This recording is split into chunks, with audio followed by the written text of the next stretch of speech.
Ayan, hello po. Magandang umaga. Magandang gabi po, no? Kung nasaan panig kayo ng mundo, ayan. Sana po ay naging maayos naman ang araw ninyo ngayon, ano? Today is, ano pa rin po, December 3. Ayan. So, kung natapansin nyo, wala ang aking mga evil eye, ayan. Kasi ako po yung nagpa-laboratory kanina at ECG, no? Eh, di ba bawal alahas? Tapos pagdating ko naman, pagod po ako, antok na antok ako. Ngayon, nakatulog ako kaya hindi ko pa naisuot. Ayan po. Ito kaninong reading, ang ating makukuha. Ngayong gabi, makikita tuloy. Ayan, meron tayo rito, ang tawag dito, 9 of Pentacles, and meron tayong the Strength. Okay. And meron tayong Page of Cups. Okay po.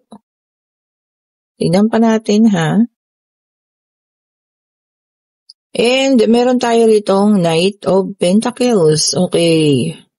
So, ayan. Meron tayo dito Ace of Swords. Ayan po. Ulitin ko sa nais po ng private reading, ha. Napupuno na po ang ating panggabing slot. Ayan po. Kayo po yung magsabi na, ha. Kung gusto nyo ng panggabi. Meron naman rin ng mga ilan-ilan umaga at tanghali. Ano? Ayan po, ha. Kung nais po ninyo ng private reading sa Friday, Huwebes na po bukas, kayo po ay mag-chat na sa akin para makuha niyo po yung gusto nyong oras. Okay po? Kung gusto nyong isama na ang forecast for the year 2026, pwede naman po yan, ha. Dagdag lang kayo ng onte. O, di po ba? Sa ating payment. O, kasama na yun. Ayaw niyo pa yun, o. Parang 2-in-1 na siya, no. Di ba? Ano na nga parang bali 4-in-1. Kasi love, pag private reading po kasi love, financial, ano pa ba, family, and ayun na nga, year ng 2026. So, ayun po, ha. Kung gusto niyo nang malaman kung anong paparating for the year 2026. Okay. Simulan na po natin yan ngayon, ha, December, kasi maraming ano yan, nagpapaano talaga sa akin. Yung iba, bago, January, ayan na po. Magpapaano na sila, schedule. Ayan, ha, kung gusto nyo po lang naman, okay po. Chat nyo na ako. Okay, dito sa ating pang second na latag, Ace of Swords, 5 of Pentacles, and then meron tayong 5 of Swords, and meron din tayong 2 of Cups. Okay po. So, meron akong nakikita dito, no, na dati mga taong malalapit sa'yo. Ayan. Natulungan. Ayan. Mga taong binaliwala ka rin, ano. May mga oras pa nga na parang nagkaroon ka ng parang pakiramdam na ikaw kaya, ang tawag dito, naging talunan. Ayan. At ngayon, bumabawi ka na dahil nandiyan ang ating 9 of Pentacles at 9 of Swords. Ngayon, itong mga taong to lumalapit ulit sa'yo. O, ayan. Pero ano nangyari? Naging stagnant ka lang, no? Hindi ka na tumulong. O, ngayon, ikaw na ang pinakamasamang tao na nilalang sa balat ng lupa. Bakit? Kasi hindi ka na tumulong ngayon. O, 'di ba? Kasi bakit ba? Nakita mo na ugali 'Di ba po? Nung minsang ikaw meron, siya, sige, nagkaroon ka na, 'di ba? Sila lang kailangan, tumulong ka. Walang atubili, tulong, sige, kailangan nila Tapos, ikaw naman yung nangailangan dahil ikaw yung nawalan. Walang pakialam sa'yo. Yung iba nga, iniwanan ka pa yan. Tinalikuran. Diba? Walang maipahiram kahit magkano. Pero ngayon, bumawi ka, bumalik ka ng mas malakas ka, mas mapera ka. Ito na naman sila. Hindi mo na pinagbigyan. Di ikaw na yung pinaka pangit na ugali.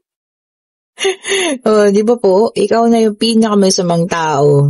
They are definitely mga tao sila sa mga nakaraan mo, ha? Ayan, gusto nga nila ng reunion sa'yo, Siguro na kapag abroad ka, binangon mo yung sarili mo at nakikita nila ngayon talagang mayroon ka na. Ngayon gusto nila ulit lumapit, kaso naging ka na. Mas wais, di ba?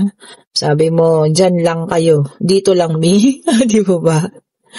Okay, and meron tayo ditong 10 of Cups. Talagang po nakasahod lahat ang iyong mga kopas. Ayan. Sabi niya rito, mas ka ngayon, active ka sa family. Hindi sila yung priority mo, no? So, lahat ngayon puro sa pamilya. Especially kung kagagaling mo lang abroad, kauuwi mo lang, or kahit saan ka man, nanggaling. Or kung naman ang iyong ginagawa at nakikita ang paglago mo. Ayan po. Para silang mga linta. Alam niyo po ba yun? Gawa ganun. At kanilang gustong sipsipin ang inyong dugo. Okay. And then, meron tayong Queen of Wands. Kaya naman pala, talagang pinagtrabahuhan niyo naman po pala. No? Kung ano yung meron kayo ngayon, kung ano yung tinatamasa nyo ngayon, talagang pinaghirapan. Itong mga uod na to, uod naman. Itong mga lintang ito, talagang sabi rito, protect. Sabi nga protect at all costs. Protektahan mo raw po ha. Sabi sa inyo, manguutulan naman yung mga yan. At kayo kanilang hindi titigilan. Huwag po kayong padadala sa ganyan, ha? Pinaghirapan nyo yan. And meron tayong the moon, number 18 ang kasama. Ito nga, yun po kanilang mga, ilusyon, ikaw.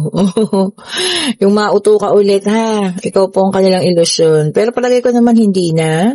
Natuto ka na, no? Bumangon na. Diba? Alam na ang katotohanan, which is the best thing. Di po ba? Pinaka-the best po yun, ha? Na talagang nalaman mo yung katotohanan. Uy, lumabas siya ulit. And then, meron tayong Knight of Pentacles. Talagang sa ngayon, pinanonood mo lang sila, no? Stagnant ka lang. Diba? Siguro at the back of your mind, ang kakapal naman ang face ng mga ito. Diba po, no? Kahit pa yan, naging kaibigan mo minsan, mga kasama, o kung ano man po, ha? Kaya lang sabi ko nga, nandun na yung paggising, So, you're awakened na hindi sila mga tunay. Ayan po, ha? Kaya ikaw na yung pinakamasamang tao. Di po ba? Para sa kanila. Kasi hindi na sila makaisa. Knight of Wands. Okay po, no? And sabi niya naman dito, no? Matatalo ng energy mo. Lahat ng mga negativity na ibabato nila sa'yo. Di ba? Ang ganda. Siyempre, pagka mga ganyan, sasamahan ng mga mukha niyan, sasamahan ng mga pinagsasabi niyan. Di ba? Matatalo daw ng energy mo. Lalo na kung napaka-pure ng heart po ninyo, no? Napakalinis. Naku, wala pong makakatalo dyan. And meron tayo rito 5 of Cups. Ayan, malungkot sila. May kalungkutan kasi, yun nga po, hindi na sila makalapit sa'yo, hindi na makasubok. Diba? Kasi bibigyan mo sila ng or talagang binigyan mo na ng ultimatum na wala. Diba? Wala kayong mahihita sa akin. Diba parang ganun? Di ang lulungkot nila ngayon. Anyway, kung ito na po ang inyong tagumpay, congratulations po sa inyo. At tama lang din po, i-cut off nyo na sa buhay nyo yung mga taong linta or mga taong uod. Diba? Na gustong gusto lang kayo kapag may makukuha po sa buhay ninyo, no? Or may makukuha man sa inyo. Tanggalin niyo po yan. Very good kayo dyan. Ito, para sa iba naman, meron tayong Two of Cups. Kala ko the Lovers. No? Water sign, Cancer, Scorpio, and Pisces. Ayan. Ngayong December, marami talaga magbabali ka, no? Unified by love. Mga water sign dyan, ha? Baka meron kayong inaantay or inaabangan ng isang taong pagbabalik. Ayan na. Baka eto na. Bago mag-Christmas, ha? Ayan. The Judgment, fire sign ulit ito, no? Talagang paggising. Sabi niya nga rito, no? Nagkaroon ng awakening. Diba? Alam mo, sa kung sino man ito, no? Ayan, nagkaroon ng awakening. Talagang siguro, time na rin naman, no? Para magising ka. Ayan, kung sino man po sa inyo yan. Or kung kagaya kayo doon sa situational reading, na talagang kailangan nyo ng gumising. Diba? And meron tayo ritong the world. Ayan. Earth sign na naka-reverse. Ayan. For some of you, kailangan ng personal closure talaga. Meron talagang ganun tao po Gusto niya kahit masaktan siya, kailangang marinig niya sa'yo o kung kanino man manggagaling na tapos na. Diba? Kung sino naman po yun, ha? Sana ibigay ng mga taong yun na pinahalagahan nila yung personal closure talaga, no? Para as in, tapos na. Hindi niya naman, napakapangit kasi yung iiwan ka sa ere, no? Na para ka lang nakabitin ng diba? Napakapangit po ng ganun. Hindi mo alam kung ano nangyari. And then, Page of Swords, air sign. So, meron tayong water, fire, earth, and air. So, unang latag, lumabas po lahat ha. Nandyan na lahat ng zodiac sign. Nandyan na po lahat ha. Okay, so dito po ha, meron kayong makukuhang kontrata. Ayan ha, kung ano man yan. Kontrata, trabaho ba to? O business na talagang gustong-gusto nyo yung business na yun. Ibibigay daw po sa inyo ha. O baka malaking kontratang pagkakakitaan to. Wag lang po sa DPWH ha, baka masama kayo. Okay po, baka ano man ito, no? Sana matanggap nyo na, makuha ninyo at malaking tulong ito sa pamilya ninyo, no? Kung malaking kaperahan man yan. Oh, ayan po ha. Ayan, tignan pa natin. Ito, naglaglagan sila. And then, meron tayong the devil, earth sign ulit ito. Okay? So, merong materialistic na tao, no, nakakilala ka or maaring ikaw din ito. So, ayun, medyo magigipit tayo ha sa pagiging materialistic or may isang taong lalapit sa iyo dahil sa pagiging materialistic niya naubusan. O, 'di ba? Nasalat. Baka mabembang mo pa. Uy, iba pala ibig sabihin ng bembang. kasi kami nung kabataan namin, mabembang, mabigyan ng mga salitang hindi maganda. Ngayon po, iba na yung meaning. O, hindi po ganun ha. Ibig sabihin, baka mapagsabihin ninyo ng masama. O, yan ha.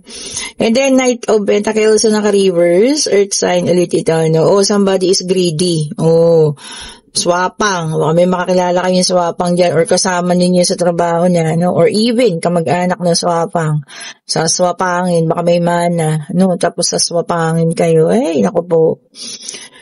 Kailangan idaan lahat sa legal. Mahirap po makipag-usap sa mga swapang. O, di ba naman? Ang hirap po talaga ha. Okay, tignan pa natin. Tignan pa po natin. Ito pa. And meron tayong Six of Cups, water sign. This is also signifies, pagbabalikan talaga, no? From the past talaga na magbabalik. O, ayan. Baka naalala kayo kasi nga December. May bonus ka. O, di ba?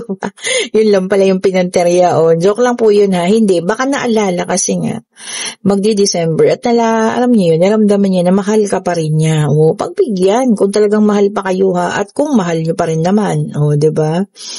Wag lang yung may bonus. O, di ba po?